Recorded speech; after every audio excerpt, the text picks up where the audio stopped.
2026 குரு பயிற்சி இந்த வருஷத்தில் பார்த்துட்டிங்க அப்படின்னு சொன்னால், குரு வந்து தன்னுடைய கடகராசிக்கு உச்சம் பெற்று வரக்கூடிய ஒரு அமைப்பு இருக்குது. இந்த கடகத்துக்கு வரும்பொழுது தங்கம் விலையை பற்றி சொன்னால் 8ஆம் கனியாக மாறக்கூடியதாக இருக்கும். எப்பா தங்கம் எப்படிப்பா நம்மெல்லாம் வாங்குறது, ஏற்கனவே அப்படிதான் சார் அப்படி இருக்குது. இன்னும் 8ஆம் கனியாக மாறக்கூடிய தன்மைகள் இருக்கும். ரெண்டாவது பார்த்துட்டிங்கன்னா, மகாராஷ்டிரா மாநிலம் மலை சரிவுகள், மலையோரத்தில் இருக்கக்கூடிய சரிவுகள் ஏற்படுறதுக்குண்டான ஒரு வருடமாக இந்த வருடங்கள் இருக்கிறத பார்க்க முடியுது. எல்லாரும் ஒரு குழப்பம், எதுலேயுமே ஒரு திருப்தி இல்லை, ஒரு அதிர்ச்சி, ஒரு விதமான எப்படிரா இது அப்படிங்கிற மாதிரியெல்லாம் யோசனை, இது இப்படி தான் நடந்தது அப்படிங்கிற யோசனைகள் நிறையா வரும். எதுவுமே ப்ரெடிக்ட் பண்ண முடியாது. 4 பேர்த்த உட்காந்து ப்ரெடிக்ட் பண்ண சொல்றீங்க, ப்ரெடிக்ட் பண்ண முடியாத விஷயங்கள்லாம் நடக்கக்கூடிய ஒரு இதெல்லாம் இருக்குது. இதெல்லாம் நம்ம நினச்சி கூட பார்க்கலையே அப்படிங்கிற ஒரு ஆச்சரியம் வந்து கனவுலையும் நடக்காது, நகலாது அப்படிங்கிற மாதிரிலாம் நிறையா. இது மருத்துவத்துறையில இருக்கும். என்னது கண்டுபிடிச்சிட்டாங்களா அப்படிங்கிற மாதிரி இருக்கும். அந்த மாதிரி நிறைய விஷயங்கள் அதிர்ச்சிகரமாக. ஏன்னா குரு வந்து வரும்போது திடீர்னு அதிசயங்கள் நிகழக்கூடிய ஒரு தன்மைகளை கொடுக்கக்கூடியதாக இருக்கும். அதே போன்று பார்த்துட்டிங்கன்னு சொன்னால், இந்த ஏற்ற இறக்கமெல்லாம், இந்த இறக்கம்னாலும் திருப்பி ஏறிடும் எல்லா விஷயத்தையும். நான் சொல்கிறது காய்கறி விலையிலேருந்து எல்லா விலைகளும் ஏறக்கூடிய ஒரு அமைப்பு உண்டு. நம்ம நாட்டில் மட்டும்தான் சேமித்து வைப்போம். கண்டிப்பாக நான் எல்லா நாட்டுக்கும் கடவுள் அனுகத்தில் போயிருக்கேன். போகும்போது பார்த்தீங்கன்னா பெருசாக சேமிப்பு கிடையாது அவங்கக்கிட்ட. நம்ம நாட்டில் மட்டும்தான் சேமிப்பு தங்கம் வைப்போம். அதுக்கே ஒரு செக்கு வைக்கிற மாதிரி இருக்குது. இப்போ பார்த்தீங்கன்னா யார்ட்டையும் சேமிப்பில் நீ கொஞ்சம் கொஞ்சமாக குறையக்கூடிய தன்மைகள் ஏற்படுது. நம்மளும் இனிமேல் வாழ்ந்துட்டு போயிடலாம். கொரோனாக்கு அப்புறமே பாதி பேர் அப்படி தான் இருக்காங்க. இருக்கிறது என்ஜாய் பண்ணிட்டு போயிடலாம். என்னத்தான் போய் சேமிப்பு. இன்னைக்கு 2K கிட்ஸ் எல்லாம் பார்த்தீங்கன்னா நிறைய பேர் இப்படி இருக்கிறத நம்ம பார்க்க முடியுது. கண்டிப்பாக அதெல்லாம் சும்மா போட்டு இருந்து என்ன ஆக போகுது அப்படிங்கிற மாதிரி. ஸோ இதையும் தாண்டி நம்ம எல்லாமே நம்மளுடைய பெரியவர்கள் நிறைய விஷயத்த சொல்லி கொடுத்துருக்காங்க. நீங்கள் பத்மநாப சுவாமி கோயில்னு ஒன்று இருக்குது. அங்கே போய் பார்த்தீங்கன்னு சொன்னால், அந்த அறையை திறந்தோம்னா நகையாக சாமிகிட்ட இருக்குது. ஸ்ரீரங்க பெருமாள்கிட்ட போட்டு பார்த்தீங்கன்னா, அந்த காலத்தில் அரிசி பஞ்சம் வந்தது. அந்த அரிசி பஞ்சம் போய் கதவை திறந்து பார்த்தா நெல் மூட்டையாக கிடந்திருக்கு. நம்மளுடைய பெரியோர்கள், சித்தர்கள், ஞானிகள், ரிஷிகள், யோகிகள்லாம் எதிர்காலத்தை வச்சு தான் ப்ரெடிக்ட் பண்ணி முன்னாடியே கொண்டு போவாங்க. கண்டிப்பாக. அப்போ இந்த குரு வந்து எதிர்காலத்தை பிரதிபலிக்கக்கூடியது. ஆன்மீக விஷயம் எந்த இடத்துல தலைக்கிறதோ அந்த இடத்துல வந்து நன்மைகள் ஏற்படும். ஆன்மீக விஷயங்கள் எந்த இடத்துல அதுக்கு எந்த பாதகம் வரலையோ அந்த இடத்துல குழப்பம் வராது. ஆன்மீகம் நிலைச்சது அப்படின்னு சொன்னால் அந்த இடம் சுபீக்ஷமாக ஏற்படும்னு பெரியவங்க சொல்லியிருக்காங்க. நீங்கள் பழனின்னு ஒரு ஊர் பார்த்துருப்பீங்க. கண்டிப்பாக. அந்த சாமியை வச்சு அந்த ஊரே வந்து கிரியேட் ஆயிருக்கு. கண்டிப்பாக. திருவண்ணாமலைன்னு ஒரு ஊர், அந்த சாமியை வச்சு அந்த ஊரே கிரியேட் ஆயிருக்கு. திருப்பதிங்கிற ஊர், அந்த சாமியை வச்சு அந்த ஊரே கிரியேட் ஆயிருக்கு. இப்படி எவரொருவர் தெய்வ காரியத்தை, தெய்வ சாநித்தியத்தை கையில் எடுக்கிறாங்களோ, ஏன்னா குரு நல்லா இருக்கும் பொழுது குருவை நம்ம தொட்டுட்டோம் அப்படின்னு சொன்னால் வாழ்க்கையில் வெற்றி உண்டு. யாருக்கெல்லாம் தெய்வ பக்தி ஜோதிடத்தில் நாட்டம் இருக்குது, யாருக்கெல்லாம் சரியான ஒரு தன்மைகளில் செயல்படுறாங்களோ, இந்த ஒரு வருஷ காலம் ரொம்ப பிரமாதமாக இருக்கக்கூடியதாக இருக்குது. இல்லைங்க எனக்கு தானாக அதிர்ஷ்டம் வரணும், உட்காந்த இடத்துல ஏதாவது சாதிக்கணும், குரு இல்லை. குருவுடைய குரு வந்தாலும் காரியம் நடக்காது.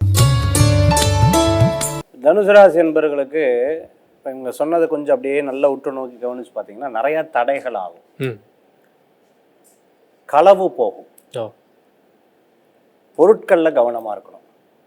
இது எப்படி சார் சொல்கிறது, சரியில்லை அப்படிங்கிறத சொல்ல முடியாமல் இந்த விஷயங்களில் கவனம் தேவை, கவனம் தேவை, கவனம் தேவைங்கிறத ரொம்ப அழகாக எடுத்து சொல்கிறாங்க. ஏன்னா 8ல் போய் குரு உட்காந்தாச்சு. அர்த்தாஷ்டம சனி பகவான் உட்காந்துருக்காரு 4ஆம் இடத்துல, 3ஆம் இடத்துல ராகு உட்காந்துட்டு இருக்காரு, 9ஆம் இடம் பாகிஸ்தானத்தில் கேது பகவான் உட்காந்துருக்காரு. இதுதான் இப்போத்துடைய கிரகணில் இந்த 2026 டிசம்பர் மாதத்து வரைக்கும் ராகு கேது பயிற்சி ஆகிறது வரைக்கும் இதெல்லாம் இருக்கும். சரி, இதுலேருந்து மீண்டு வரணும், நான் என்ன பண்ணுறது? அப்போ அவங்க சொன்னாங்க கோயிலுக்கு போயிட்டு வா. இதுதானே இப்போ கான்வர்சேஷன். கண்டிப்பாக கரெக்டாக சொல்லியிருக்காங்க. மான் வந்து தண்ணி குடிக்க போகுது. ஓகே. சுற்றிலையும் அந்த மான் இருக்கிற இடத்துல புலி வேட்டையாட வரும். எந்த மான் அகப்படும்னு அதுக்கே தெரியாது. கண்டிப்பாக. ஆனால் தண்ணி குடிச்சாகணும், சர்வைவல் பண்ணி ஆகணும். மானுக்கு தெரியும் இந்த இடத்துல நம்ம போய் தண்ணி குடிக்கும்போது புலி வரதான் செய்யும், நம்மளை அட்டாக் பண்ணதான் செய்யும். நிம்மதியாக தண்ணி குடிக்குமா அப்படின்னு கேட்டிங்கன்னா இல்லை, கிடையாது. அதனால் மான் மட்டும் எப்போவுமே துள்ளி குதிக்கும். ஏன்னா பட்டுன்னு ஒரு துள்ளி குடிக்கும். இந்த சூழ்நிலை மானுக்கு எப்படி இருக்குமோ அதே மாதிரி தான் இப்போது தனுசு ராசி அன்பர்களுக்கு இருக்கும். இது இப்போ மட்டுமா இருக்குன்னா பழக்கப்பட்டது. ஏன்னா தனுர் அப்படின்னாலே அம்பு வில்லு தான். அவங்க வாழ்க்கையில் போராடி தான் ஜெயிச்சிருக்காங்க, வாழ்க்கையில் கஷ்டப்பட்டு தான் ஜெயிச்சிருக்காங்க. இழக்கிறதுக்கு ஒன்றும் கிடையாது. நான் ஃபர்ஸ்ட்லேருந்தே இப்படி இருந்தால் பரவாயில்ல, இப்படி இருந்தால் இப்படி வந்திருக்கேன், அதனால் எப்படியும் வாழக்கூடிய தன்மை அவர்களுக்கு ஜாஸ்தி. சூப்பர். இந்த உலகத்தில் படைத்த இறைவன் எறும்பையும் காக்கிறான். கண்டிப்பாக. படைத்த இறைவன் அத்தனையும் காக்கும்போது நம்மையும் காப்பான். டெஃபினட்டாக. பொருள் இல்லோருக்கு பூமியில் இடம் இல்லை, அருள் இல்லோருக்கு எவ்வுலகவும் இல்லைங்கிறான். அருள் மட்டும் இந்த டைமில் கிடச்சிருச்சுன்னா தனுசு ராசியை கையில் பிடிக்க முடியாது. திடீர் பணவரவுகள் வரும், திடீர் முன்னேற்றம் வரும், திடீர் மாற்றங்கள் வரும். எல்லா பிரச்சனைகளிலிருந்து திடீர்னு ஒரு சால்வேஷன் கிடைக்கும் யாராவது மூலமாக. இறைவனுடைய மிராக்கிள். ஓகே. இந்த மிராக்கிள் எப்படி சார் நடக்கும்? ஒன்லி காட் கிவ்ஸ், வி ரிசீவ்ஸ்ன்னு. கடவுள் கொடுத்தால் நாம் வாங்கி கொள்ள வேண்டும். அந்த கிடைக்கிறதுக்கு ஒன்றே ஒன்று மட்டும்தான் மிச்சம். என்ன அப்படின்னா, இந்த எனக்கு ரொம்ப பிடிக்கும், இந்த கமெண்ட்ஸில் போடுவாங்க, வடிவேல் சார் இப்படி ஜாப் வச்சு உயிர் மட்டும்தான் மிச்சம், ஒரு ஒன்றும் இல்லை. அந்த மாதிரி எல்லாத்தையும் கடந்த நிலை நிச்சயமாக வெற்றி பெறுவீர்கள், கவலைப்பட வேண்டாம். ஆனால் இப்போ டைம் சரியில்லை, இறைவனை நம்புங்கள், வெற்றி பெறுவீர்கள். இந்த குரு பயிற்சி பலன் எதுக்காக நம்ம பார்க்குறோம்? ஃபஸ்ட்டு குரு எதுக்கு நம்ம பார்க்குறோம் அப்படின்னு பார்த்துட்டிங்கன்னா, சில முக்கியமான கிரகங்களுடைய பயிற்சி தான் நம்ம முக்கியத்துவமாக எடுத்துக்கிறோம். உதாரணத்துக்கு சனி பயிற்சி, குரு பயிற்சி, ராகு கேது பயிற்சி. மற்ற கிரகங்களுடைய பயிற்சியை பெருசாக எடுக்கிறது கிடையாது. என்னதான் மாதத்துக்கு ஒருக்கா மாறினாலும் 45 நாளைக்கு ஒருக்கா மாறினாலும் நம்ம எடுக்கிறது கிடையாது. ஏன்? வருடாந்திர பலன்களை சொல்லக்கூடிய கிரகம் வந்து சனி பகவான். நம்ம பண்ணக்கூடிய, அதாவது கர்மகாரகர்னு சொல்லுவாங்க, நம்ம பண்ணக்கூடிய விஷயங்கள்லாம் அங்கே பதிவாகுமா, பண்ணக்கூடிய புண்ணிய காரியங்கள் குரு கிட்ட பதிவாகும். வருட பலத்தை அதை சொல்லலாம், இந்த வருட பலன்களை அதில் தெரிஞ்சுக்கலாம். மாத பலன்கள்னு சொல்லுவாங்க, அது சூரிய பகவானை வச்சு சொல்கிறோம். தின பலன்கள், இப்போ நான் நிறையா சேனலில் வந்து ராசி பலன் சொல்கிறேன். இந்த தின பலன்கள் பார்த்துட்டீங்க அப்படின்னு சொன்னால் நம்ம வந்து சந்திரனை வச்சு சொல்கிறோம். அதே போன்று இந்த நேரத்துக்கு உண்டான பலன்களை ஹோரையை வச்சு சொல்லணும். சரி, அப்போ குரு பயிற்சிக்கு ஏன் முக்கியத்துவம் கொடுக்குறோம்? நம்ம வருட பலனுக்கு ஏன் முக்கியத்துவம்? பாருங்கள், ஒரு கோயில் கும்பாபிஷேகமாக இருக்குது, குரு பார்வை வேணும்னுவாங்க. குரு பலன் இருந்தால் தான் கல்யாணம் பண்ணுவாங்க. கண்டிப்பாக. குரு நல்லா இருந்தால் தான் தொழில் பண்ணுவாங்க. குரு நல்லா இருந்தால் தான் பிரயாணம் பண்ணுவாங்க. குரு நல்லா இருந்தது அப்படின்னு சொன்னால் அவர்கள் வாழ்க்கையில் வாழையடி வாழையாக சிறப்பாக இருப்பாங்க அப்படிங்கிறது பெரியவங்களுடைய தத்துவம். இப்படி ஒவ்வொரு மனிதர் வாழ்க்கையிலையும் நான் ஏன் கஷ்டப்படுறேன்னு நீங்கள் கேட்டிங்கன்னா ஒன்று சொல்லுவாங்க, என் குழந்தைக்காக கஷ்டப்படுறேன்னு. கண்டிப்பாக. நான் பார்க்காத வாழ்க்கையை என் குழந்தை பார்க்கணும், நான் பார்க்காத நிலையை என் குழந்தை பார்க்கணும். ஏன்ப்பா உனக்கு ஒரு தயிர் சாதம் போதுமே, நீ ஏன் இவ்வளோ கஷ்டப்படுற?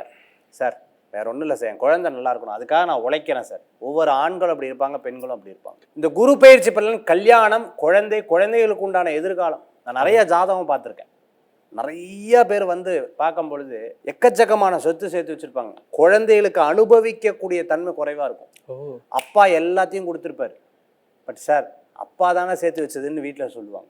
எனக்குன்னு ஐடென்டிஃபையே கிடைக்கல சார். ஏன்? குரு நல்லா இருக்கும். நாங்கள் இப்போ குரு நல்லா இருந்தால் வாழ்க்கை நல்லா இருக்கும். அப்பேற்பட்ட பயிற்சிக்கு முக்கியத்துவம் கொடுத்து குரு மாறினா வாழ்க்கையே மாறுமா அப்படின்னு கேட்டிங்கன்னா, வாழ்க்கையில் சில மாற்றங்கள் ஏற்படுறதுக்கு தான் இந்த குரு பயிற்சியாக இருந்துருக்கு.